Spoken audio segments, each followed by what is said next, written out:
السلام علیکم ورحمۃ اللہ وبرکاتہ۔ معزز سامعین کرام، مسائل قربانی کے سلسلے میں 14ویں قسط آپ حضرات کی خدمت میں موجود ہے۔ اس قسط میں 2 مسئلوں کے سلسلے میں گفتگو کی جائے گی۔ سب سے پہلا جو مسئلہ ہے وہ یہ ہے بنیت قربانی، ہرن خریدنے سے قربانی کا وجوب۔ مسئلہ نمبر 2، نبی اکرم صلی اللہ علیہ وسلم کی جانب سے قربانی کے لیے جانور خرید کر اپنی قربانی کرنا۔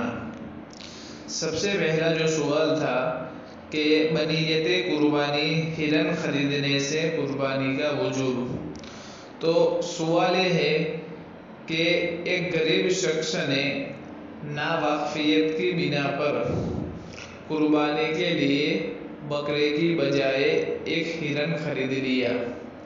پھر بعد میں اس شخص کو پتہ چلا کہ وحشی جانور کی قربانی جائز نہیں ہے، تو کیا اس کو بیچ کر اس کی جگہ دوسرے جانور کی قربانی واجب ہوگی؟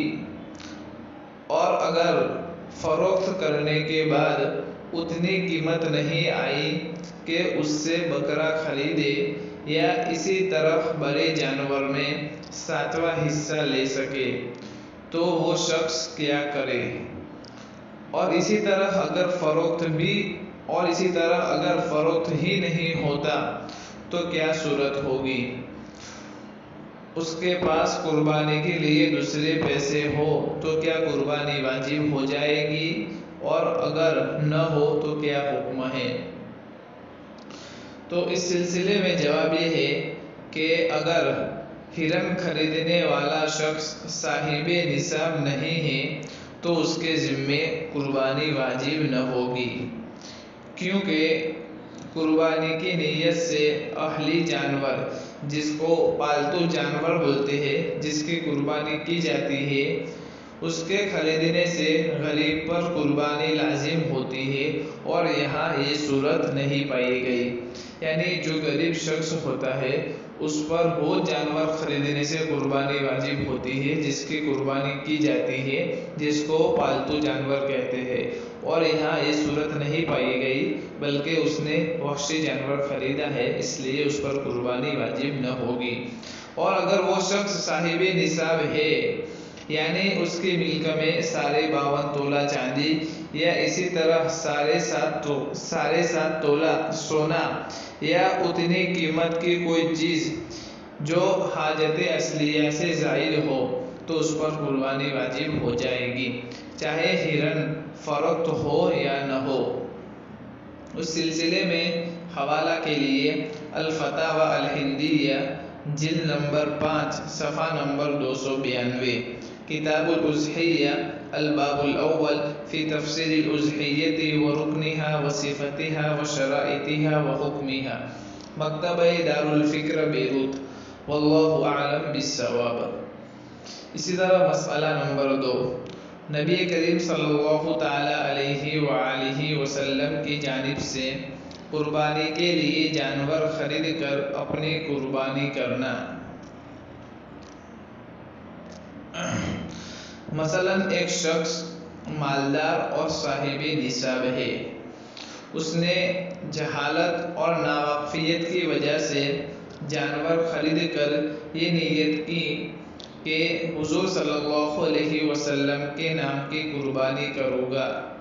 پھر مسئلہ معلوم ہوا کہ خود اس پر قربانی کرنا واجب ہے، تو کیا وہ نیت بدل کر واجب قربانی کرے اور حضور صلی اللہ علیہ وسلم کی قربانی کو چھوڑ دے، یا یہ جانور حضور صلی اللہ علیہ وسلم کے لیے رکھے اور اپنے لیے نیا جانور خریدے؟ واضح رہے کہ فی الحال اتنی گنجائش نہیں ہے کہ وہ دوسرا جانور خرید سکے، یا ایسا کرے کہ اس سال اپنی جانب سے قربانی کرے اور آئندہ سال اگر وسعت ہو تو حضور صلی اللہ علیہ وسلم کے نام کی قربانی کرے۔ خلاصہ یہ ہے کہ کیا حضور صلی اللہ علیہ وسلم کی جانب سے قربانی کرنا اس پر واجب ہوگا یا نہیں؟ تو اس کا جواب یہ ہے کہ مالدار یعنی صاحب نصاب پر اپنی طرف سے قربانی کرنا واجب اور ضروری ہے. اس کو ترک کرنے سے اور اس کو چھوڑنے کی اس شخص کو گنجائش نہیں ہے. مذکورہ جانور محض دل میں نیت کرنے سے حضور صلی اللہ علیہ وسلم کی طرف سے قربانی کے لیے متعین نہیں ہوگا.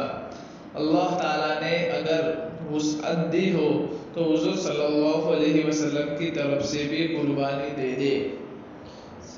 خالص اس نے نیت کر لی کہ میں حضور کی جانب سے ایک جانور قربان کروں گا، تو اس کی وجہ سے اس حضور کے لیے خاص نہیں ہوا، بلکہ اپنی طرف سے بھی قربانی ادا کر سکتا ہے.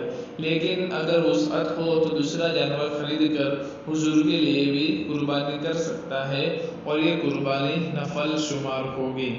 اس کے لیے دو کتابوں کے حوالے دیکھیے.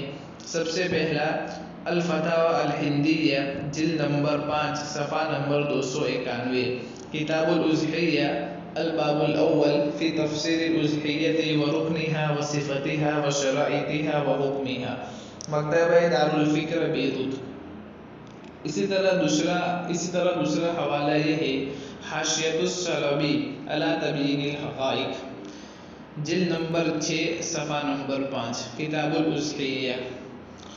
یہ کتاب قاہرہ سے چھپی ہوئی ہے. واللہ اعلم بالصواب. السلام علیکم ورحمۃ اللہ وبرکاتہ.